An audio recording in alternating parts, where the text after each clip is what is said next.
여러분 안녕하십니까? 박용의 뉴스라이브 문을 엽니다. 연일 계속되는 한파에도 기숙사를 둘러싼 이해관계의 첨예한 대립은 뜨겁기만 합니다. 오늘은 대학교 기숙사를 두고 찬성과 반대 입장의 목소리를 차례대로 들어보겠고요. 어제부터 전해드리는 정치권 선거구 획정 이슈도 짚어보도록 하겠습니다. 12월 14일 박용의 뉴스라이브 지금부터 시작합니다. 오늘의 헤드라인입니다.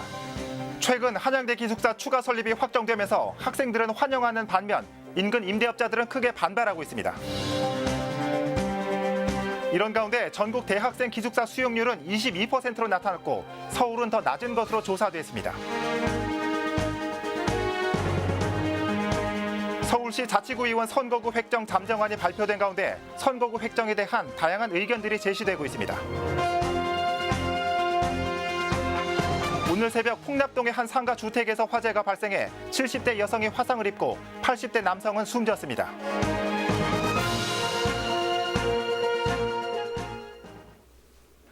먼저 기숙사 이용 현황을 좀 짚어볼까 합니다. 현 정부가 대학생 기숙사 확대를 국정과제로 내세운 건 그만큼 기숙사 입주가 쉽지 않다는 뜻일 겁니다.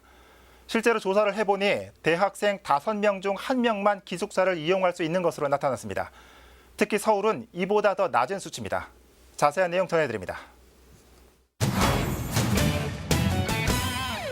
전국 일반 대학 187곳을 분석한 결과 대학교의 기숙사 수용률은 21%로 5명 중 1명꼴로만 이용할 수 있습니다. 2015년에 비해 약 2%포인트, 지난해에 비하면 1%포인트 증가했습니다. 서울 소재 대학은 15개 대학 중 11곳이 평균 수용률인 21%에도 미치지 못하는 것으로 나타났습니다. 서울시립대가 8%로 가장 낮았고 동국대 9%, 고려대 10%, 숙명여대 11% 순입니다. 반대로 연세대가 35.4%, 성균관대와 이화여대 22% 순으로 기숙사 수용률이 높았습니다. 이번 자료는 교육부와 대학교육협의회가 분석한 결과로 대학 알림이 사이트에서 확인할 수 있습니다. 한편 부동산 정보 애플리케이션 다방이 발표한 지난 8월 기준 서울시 대학가 원룸 월세 평균은 49만 원으로 보증금은 평균 1,378만 원인 것으로 나타났습니다. 딜라이브 서울 경기 케이블 TV 박용입니다. 이처럼 대학생 기숙사는 모자란데 기숙사를 지으려고 해도 쉽지 않은 게 현실입니다. 주변 반대 여론이 만만치 않기 때문입니다. 이번에 성동구 얘기인데요. 한양대 기숙사 추가 설립이 마침내 확정됐습니다. 대학생들에게는 더 없는 희소식이지만 임대업 주민들은 생존을 위협한다며 크게 반발하고 있습니다. 조성엽 기자입니다.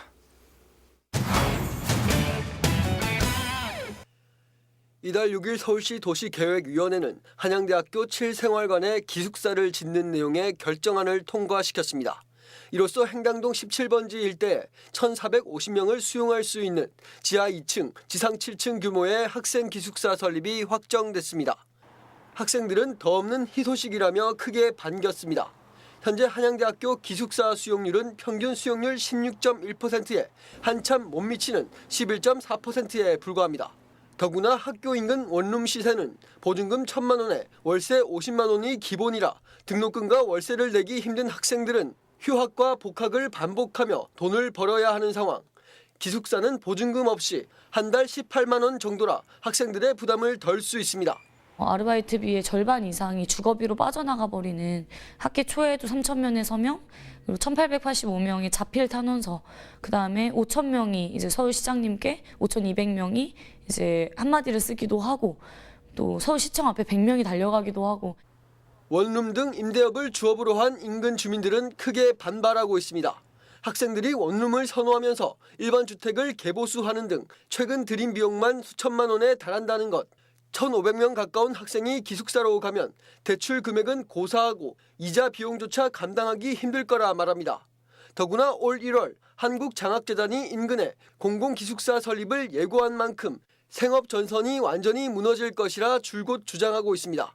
일단 저희하고 받는 거와는 가격 경쟁에서 이게 저희가 이길 수 없는 금액이고 이자는 이자대로 많이 부담을 해야 되는 이런 이중과에 저희는 그런 시달리게 되는 거니까 굉장히 생존권 면에서 저희는 그냥 최악의 상태가 되는 거죠. 기숙사 건축 인허가권자인 성동구청은 서울시에서 통과한 사항인 만큼 법적 요건만 갖추면 착공 허가를 내겠다는 입장.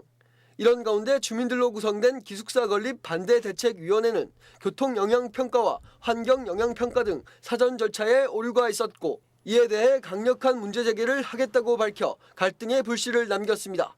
딜라이브 설경기 케이블 TV 조성엽입니다. 방금 보신 것처럼 한양대 기숙사 설립에 대해 학생들은 크게 환영하는 반면 임대업 주민들의 반발은 거셉니다. 이번엔 양쪽의 입장을 한 번씩 들어보는 시간을 가져보도록 하겠습니다. 먼저 학생들의 입장입니다. 한양대학교 총학생회장 이경은 학생 전화 연결되어 있습니다. 안녕하십니까? 네, 안녕하세요. 한양대학교 제45대 총학생회장 이경은입니다. 네. 그동안 한양대 기숙사가 적어서 학생들이 많이 힘들어했다고 들었습니다.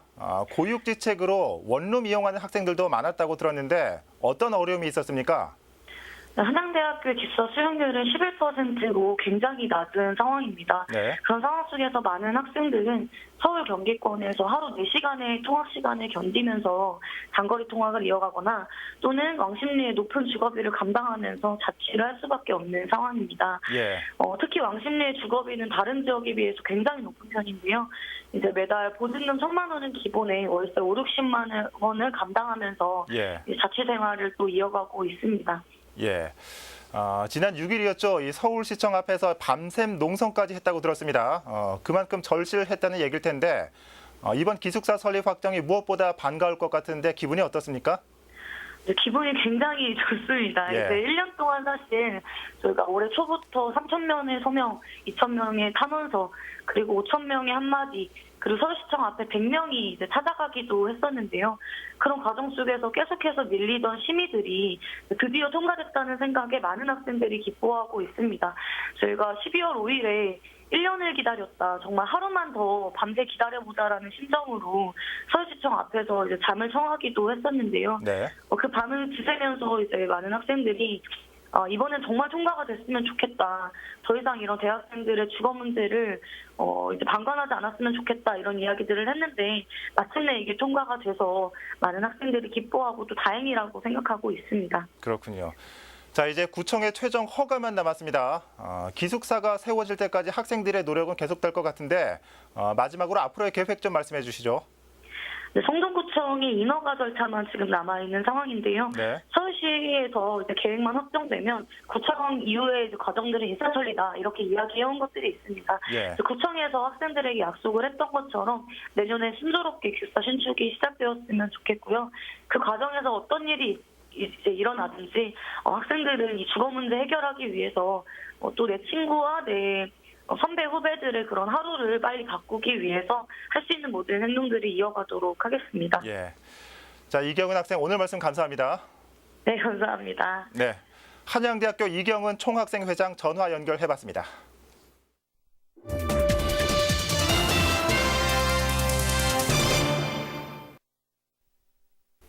네, 기숙사 확정을 환영하는 한양대학교 학생들의 목소리 들어봤습니다. 이번엔 수십 년간 그 일대에서 임대업을 하고 있는 주민들의 목소리 들어보겠습니다. 한양대 기숙사 건립 반대위원회 최석환 위원장 전화 연결되어 있습니다. 위원장님 안녕하십니까? 네, 안녕하세요. 예. 기숙사 건립이 대학 주변 원룸 임대업자들에게 상당한 손해를 입힐 거란 주장은 계속 제기되었죠. 먼저 그 네네. 이유를 한번 짚어주실까요? 일단 1,600실 정도의 대규모 학생 기숙사가 한꺼번에 완공이 되면은 네. 한양대학교 인근의 행당동, 사근동, 마장동 인근 주민이 한 90%가 원룸을 운영하고 있습니다. 그리고 예. 연세가 60, 70, 80을 넘으신 분들이 다 운영하시는 분들이에요. 그리고 옛날부터 하숙을 운영하다가 점점 원룸으로 발전돼서 운영하시는 분들이기 때문에 당장 생계에 막대한 타격을 입는 게 현실이죠. 예. 그래서 반대를 하는 겁니다. 예. 생계 위협을 받는다 이런 말씀이신 것 같은데 네네. 한양대 기숙사 건립 반대위원회는 교통 영향 평가나 환경 영향 평가 등 이 사전 절차에 대해서도 문제 제기를 예고했습니다. 이 부분 구체적으로 좀 말씀해 주실 수 있을까요? 네네. 한양대학교가 1년에 한 200억 정도의 그 수익 사업으로 추진하는 것이 이 기숙사라고 저희들이 보고 있고, 예. 또 사학연금에 정부 돈을 갖다가 자기 자본은 하나도 들이지 않고 기숙사를 완공하는 거예요. 예. 이런 기숙사를 주민들이 반대하는 것은 당연한 거고 또 더불어 성동구청장이 기숙사 반대위원회의 위원장을 교체하려는 정도까지 행동을 했기 때문에 한양대학교 편에 서서 행정을 하고 있습니다. 따라서 주민들은 여기에 대한 원성이나 원망, 한양대학교에 대한 불만이 굉장히 많은 상태이기 때문에 당연히 반대를 하고 저지하려고 법률적인 검토까지 하고 있습니다. 예. 현재로서는 서울시 도시계획위원회를 통과한 상태입니다. 남은 건 성동구청의 허가인데 네네. 반대위원회는 앞으로 설립 반대를 위해서 어떤 대응을 하실 계획입니까? 저희들이 그전에도 그 반대 서명을 많이 받은 적이 있었는데 이번에도 성동구청을 상대로 해서 반대 서명과 구의회 토론회라든가 이런 걸 요구하면서 주민들의 의견을 더 집합시켜 가지고 반대 활동을 할 겁니다. 일단 1,600개의 일방적인 대규모 기숙사가 완공을 눈앞에 두고 있기 때문에 법률적인 조치까지 저희들이 행정소송 등 기타 여러 가지 행동을 할 예정으로 있습니다. 예. 자, 위원장님 오늘 말씀 감사합니다. 네네, 고맙습니다. 네. 한양대 기숙사 건립 반대위원회 최석환 위원장 연결해봤습니다.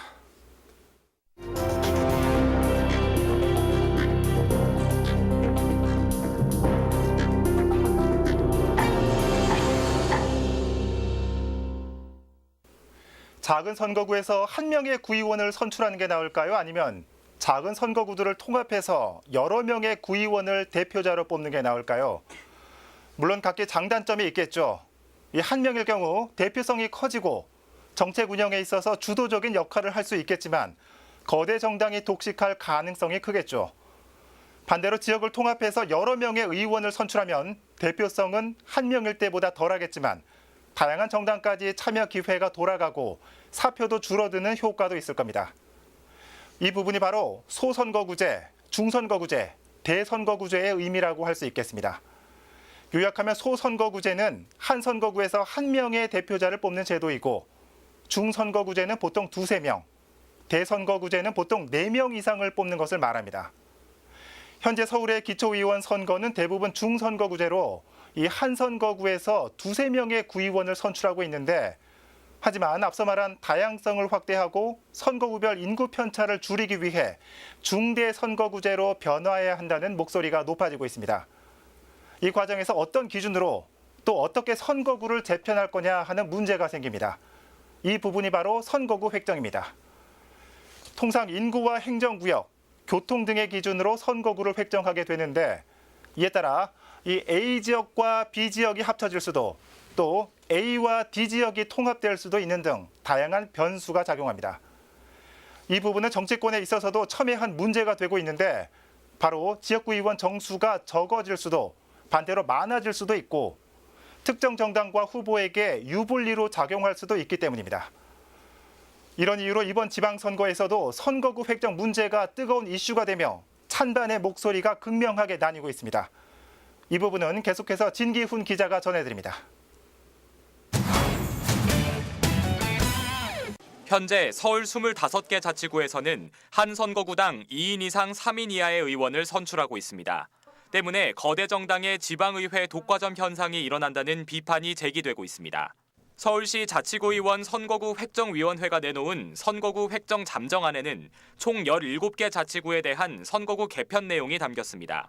주로 2개 선거구를 하나로 통합하고 선거구당 선출되는 의원 수를 4명으로 늘리는 방식, 선거구의 크기를 넓히고 지방의회에 다양한 정당의 의원들이 선출될 수 있도록 하겠다는 겁니다. 하지만 이 같은 잠정안에 대한 의견은 분분합니다. 정치적 다양성을 보장해 지방의회에 지역 유지뿐만 아니라 다양한 전문가들이 진출할 수 있다는 점에서는 긍정적인 목소리가 나옵니다. 대선거구제를 함으로써 어떤 그 전문가들도 좀 들어오고 또 지역에서 오래 사셨던 분들 들어오고 다양한 그 분야의 그 전문가들이 좀 들어와서 의원 활동하면 발전적인 대안을 제시할 수 있을 것 같아요. 하지만 선거구가 넓어지는 현상이 지방의회의 취지와 맞지 않다는 지적도 있습니다. 업무 전반에 지역 색채가 강한 지방의원의 특성상 인구수가 적은 지역들을 통합해 선거구 크기가 넓어지면 의원들의 지역 대표성을 오히려 떨어뜨릴 수 있다는 겁니다. 정당 참여 부분에 대해서는 저도 같이 공감을 합니다. 공감을 하지만은 지역 주변과 같이 공유하고 소통하고 하려고 그러면은 기초의원만큼은 소선거구제 전환이 필요하다 이 시점에서. 전문가들은 선거구를 넓히는 방향의 잠정안에 대해 장점과 단점이 분명 있지만 지방의회에 다양한 정당의 정치인들이 들어올 수 있는 시도라는 점에서는 고무적이라는 평가입니다. 중선거구제 자체의 문제점이 한계가 있는데 광역의원하고 역할이 중복되는 비판도 좀 있을 수 있고요. 그럼에도 불구하고 이제 기초의회이기 때문에 선거구 크기를 넓혀서 그 정당에 구속받지 않는 이제 유능한 정치 신인이 좀 들어올 수 있는 길을 만들어주는 게 한번 좋은 실험인 것 같아요. 그 시민을 위한 국민을 위한 그런 시각보다 다 그 정책 이해관계에서 출발했다는 거죠. 이 제도가 계속 왔음에도 불구하고 지방 정치도 결국 중앙 정치의 나쁜 패스만 계속 뭐 승계되어 왔다 그럴까, 답습해 왔다 그럴까. 그런 맥락에서는 선거제도를 구제를 조금 한번 바꿔보는 것도 의미가 있을 수 있다. 거듭된 논란 속에 각 자치구에서는 지난 12일까지 잠정안에 대한 의견 진술을 마친 상황. 선거구 획정위는 각 자치구에서 수렴한 의견들을 반영해 선거구 획정 작업을 마무리 짓는다는 계획입니다. 딜라이브 서울 경기 케이블 TV 진기훈입니다.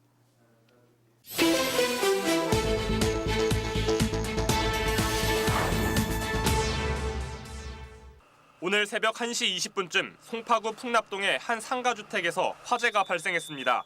주택 2층 작은 방에서 시작된 불은 주택 내부와 각종 가전제품들을 태워 2,500만 원의 재산 피해를 낸 뒤 40분 만에 진화됐습니다.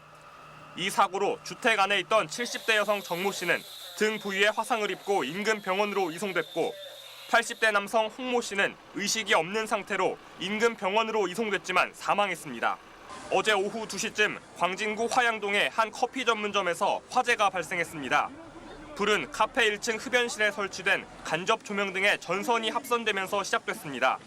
이 화재로 카페 내부 일부와 탁자와 의자 등 집기류 등이 불에 탔고 카페 안에 있던 손님들이 대피해 인명피해는 없었습니다. 뉴스라이브 사건 사고였습니다.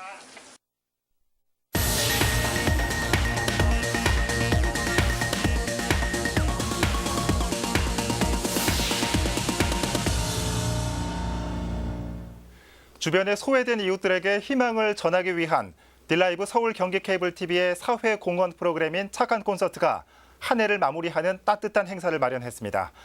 고독사 고위험군에 있는 홀몸 노인을 위한 자살 예방 콘서트입니다. 지혁배 기자입니다.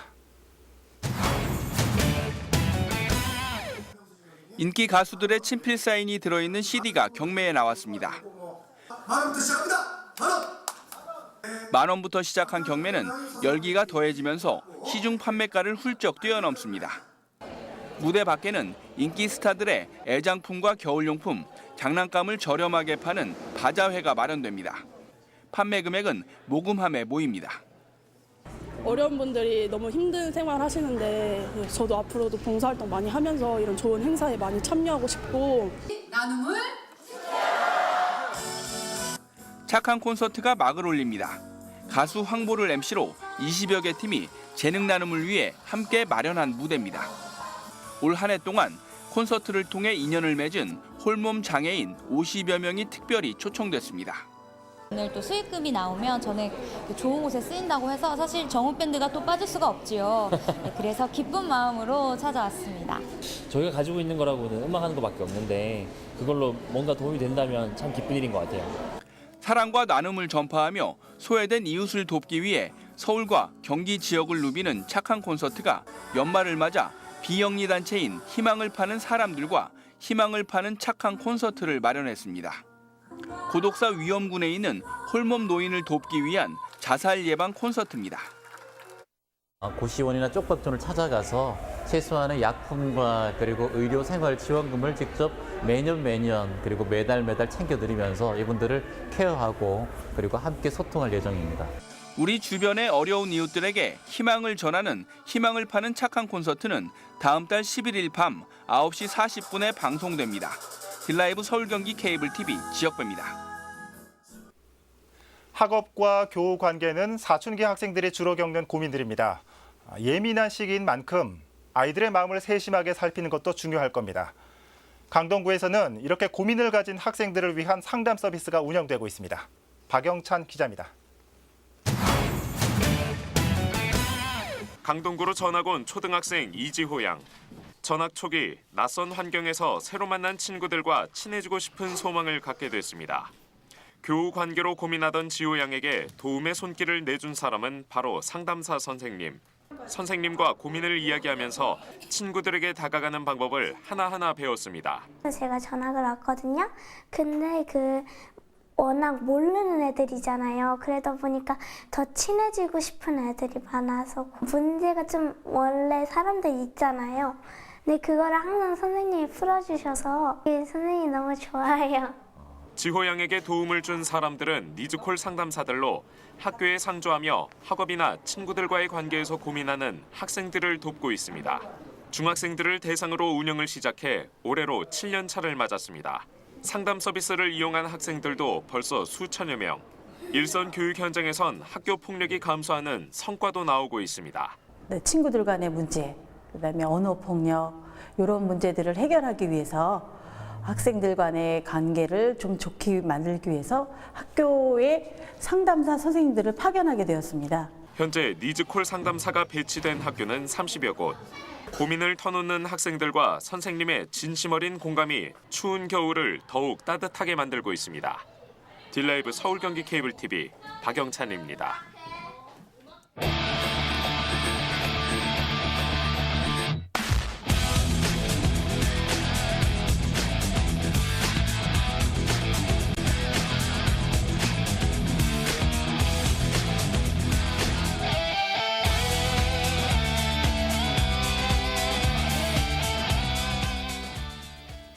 생존을 위해 기숙사를 반대한다는 원룸 임대업자들.